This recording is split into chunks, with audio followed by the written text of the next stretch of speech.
नमस्कार दोस्तों, मैं अविनाश कुमार। आशा करता हूँ आप लोग अपनी पढ़ाई पूरी मेहनत और लगन के साथ कर रहे होंगे। दोस्तों, जैसा कि हमने अपनी पिछली क्लासों में देखा है, प्राचीन भारत के बारे में जानकारी हासिल की है, उसी से थोड़ा सा आगे आज हम अपनी इस क्लास में पढ़ेंगे, जिसके बारे में हम लोग आपको पढ़ाएंगे ब्राह्मण, आरण्यक और उपनिषद के बारे में हम लोग आज पढ़ेंगे। दोस्तों, ब्राह्मण क्या होते हैं? ब्राह्मण ग्रंथ जो ऋग्वेद के बारे में हम लोग दोस्तों, ब्राह्मण ग्रंथ क्या होते हैं? ब्राह्मण ग्रंथ वे ग्रंथ होते हैं जो ऋग्वेद के ग्रंथों के बाद आते हैं। इसका दूसरे नंबर पे इनका स्थान आता है ऋग्वेद में। यानी इसमें कहा गया है संहिता, संहिता के बाद ब्राह्मणों का स्थान आता है। संहिता एक तरीके से ऋग्वेद का दूसरा नाम है संहिता। ऋग्वेद को हम लोग संहिता भी कहते हैं। तो ऋग्वेद ग्रंथ जो है उनके बाद दूसरे नंबर का जो ग्रंथ है वो ब्राह्मण ग्रंथ आते हैं। ये भी काफी प्राचीन और प्रमाणिक माने जाते हैं। तो संहिता या ऋग्वेद के बाद जो दूसरे नंबर का ग्रंथ जिनकी पौराणिक मान्यता ज्यादा है वो है ब्राह्मण ग्रंथ। ठीक है, दूसरे नंबर का जो ग्रंथ है उनका स्थान ब्राह्मण ग्रंथ का स्थान है। और इसमें कई सारे ब्राह्मण ग्रंथ के बारे में हमने पिछली क्लास के बारे में पढ़ा है। इसमें से है जो तैतरीय ब्राह्मण ग्रंथ, ऐतरेय ब्राह्मण ग्रंथ। ऐतरेय ब्राह्मण ग्रंथ में राज्याभिषेक के नियम का उल्लेख वर्णित है। जो राजा का जो राज्याभिषेक होता है उस समय जो क्या क्या अनुष्ठान होते हैं, क्या क्या पूजा पाठ होने चाहिए, वो सब इस ऐतरेय ब्राह्मण ग्रंथ में उसका उल्लेख है। ठीक है, उसके बाद देखते हैं हम उपनिषद। उपनिषद क्या है दोस्तों? उपनिषद जो है कि यज्ञ, जब यज्ञ वगैरह होते हैं उसमें जो भी विचार है, जो विश्वास है पंडित वगैरह के, जो उनके द्वारा मंत्र वगैरह जो किए जाते हैं, वो कौन कौन से मंत्र है, कौन कौन से विचार है, कौन कौन से उसमें क्या क्या रीति रिवाज होने चाहिए, सब उपनिषदों में उसकी व्याख्या की गई है। ठीक है ना, उसी को उपनिषद कहते हैं। यानी उपनिषद में यज्ञ से जुड़े विचार और विश्वासों की व्याख्या की गई है। ठीक है, इसकी परिभाषा है। अब देखते हैं दोस्तों इनकी संख्या कितनी है। उपनिषद की संख्या जो है 108 है। कितनी उपनिषद है? 108 है। ठीक है, उपनिषद कितने? 108 है। जिसमें से कितने मूलभूत उपनिषद है? 13 मूलभूत उपनिषद है। कितने?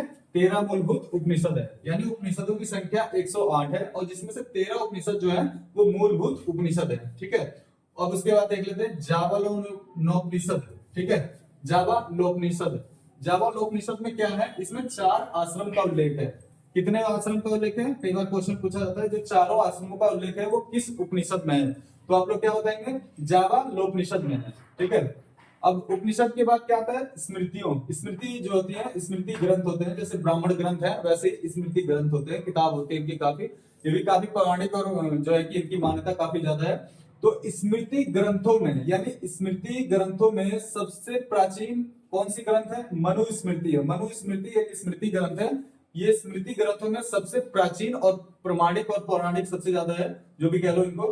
ठीक है, उसके बाद यह स्मृति ग्रंथों में सबसे प्राचीन कौन सी है? मनुस्मृति। और यह किस काल के से संबंधित है? तो ये मनुस्मृति जो है शुंग काल का मानक ग्रंथ है। ठीक है, किस काल का मानक ग्रंथ है? शुंग काल का। पुष्यमित्र शुंग वगैरह इनके बारे में हम लोग आगे पढ़ेंगे।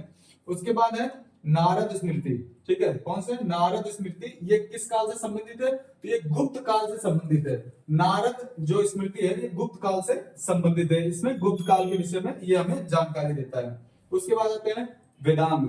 वेदांग क्या होते हैं? वेदांग दरअसल वेद जो होते हैं, जिसमें 4 वेदों की हमने चर्चा की थी, ऋग्वेद, यजुर्वेद, सामवेद और अथर्ववेद। इन चारों वेदों को समझने के लिए जो वेद है, काफी बड़ी बड़ी किताबें होती थी, तो इकट्ठे इन चीजों को नहीं पढ़ा जा सकता था। इन्हीं चीजों को समझने के लिए क्या किस चीज की रचना की गई? वेदांग की। ठीक है, वेदों को समझने के लिए किसकी रचना हुई है? वेदांग की। तो इसकी परिभाषा ये है कि वेद क्या है? तो वेदों को समझने के लिए वेदांगों की रचना की गई है। ठीक है, अब वेदांग कितने हैं? वेदांग क्या होते हैं? वेदांग कितने हैं? वेदांग टोटली 6 है। वेद कितने थे? 4। और वेदांग कितने हैं? 6। ठीक है, वेदांगों की संख्या पूछी जाए तो वो कितनी है? वेदांगों की संख्या है 6 है। ठीक है, इनकी संख्या कितनी है? 6 है। ठीक है, कौन कौन से हैं वेदांग? वेदांगों के नाम भी देख लेते हैं। शिक्षा, कल्प, निरुक्त, छंद, व्याकरण और ज्योतिष। ये 6 वेदांग है। कौन कौन से हैं? शिक्षा है, कल्प है, निरुक्त है, छंद है, व्याकरण और ज्योतिष है। ये 6 वेदांग है। ठीक है, उसके बाद देख लेते हैं हम सूत्र। सूत्रों में क्या है? गौतम, एक धर्म सूत्र ऐसे होते हैं। सूत्रों में क्या है? गौतम धर्म सूत्र जो है सबसे प्राचीन माना गया है। कौन सा? गौतम धर्म सूत्र। ठीक है, सूत्र होते हैं, ये भी प्राचीन ग्रंथ वगैरह होते हैं, तो इनके गौतम धर्म सूत्र सबसे पुराना और जो है कि सबसे प्राचीन माना गया है। ठीक है, गौतम धर्म सूत्र। ठीक है दोस्तों, आशा करता हूं कि आप लोगों को ये क्लास मेरी बहुत अच्छी लगी होगी और हम कोशिश करेंगे कि जितने भी आने वाले जो भावी एग्जाम है उसमें हमारी क्लास से ज्यादा से ज्यादा जो है कि क्वेश्चन बने।